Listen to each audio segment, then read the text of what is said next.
I just want to say before I start, I'm Xana's dad, Jeff Kernodle. It's been a hard road down, because she's gone. And I want to thank everybody, other their families that's speaking so far, spoke about things.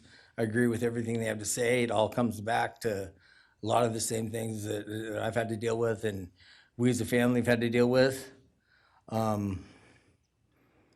And that brings me, basis of what I'm talking about a little bit is on my way up here, flying up here in the plane, and about halfway through the flight, this little girl is calling out for her dad.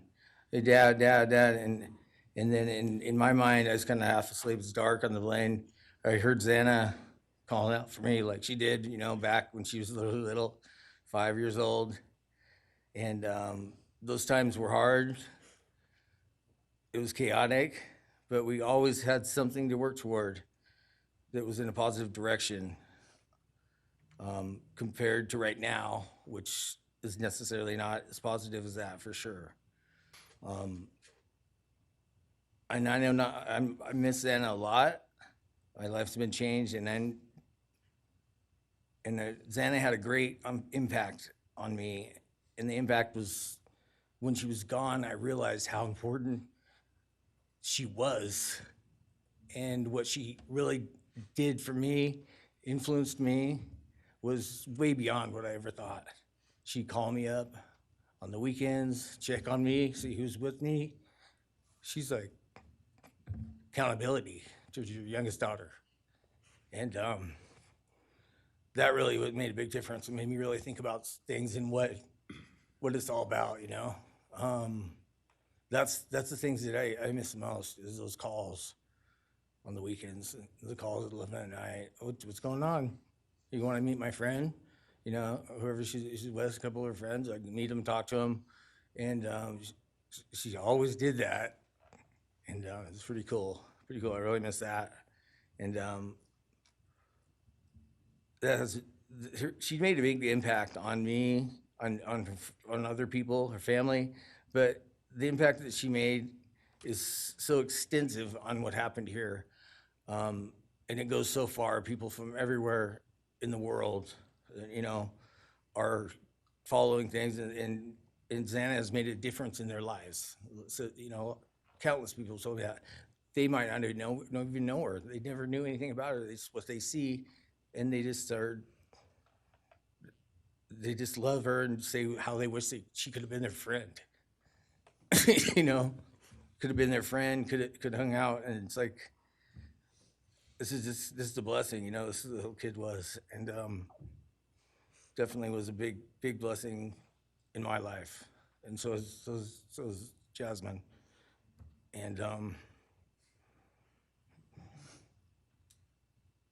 basically, we worked hard to do the things we did, through the times they were growing up, and through those times, I realized that I wanted both of them to graduate college, and that'd be the ultimate thing for them to do to prepare for the world. Then it came back to me, Xana didn't get to finish college. He had it all figured out.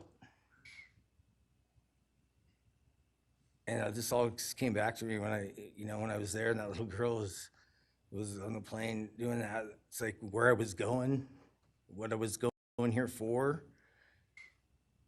And then I just realized and thought to myself about the wonderful life that she had and we had together. And we, I still get to have with Jasmine, but that's the part that really counted. It's the part that really counted, is those memories. And those are what I have left, the memories with her and the ones I can make with her, and the life that I can go on with now, which is what she wants. And I say that in present tense because that's what she wants, because I've been told that, I've been countless ways that she's out there and has a way to communicate, which I'm very grateful for.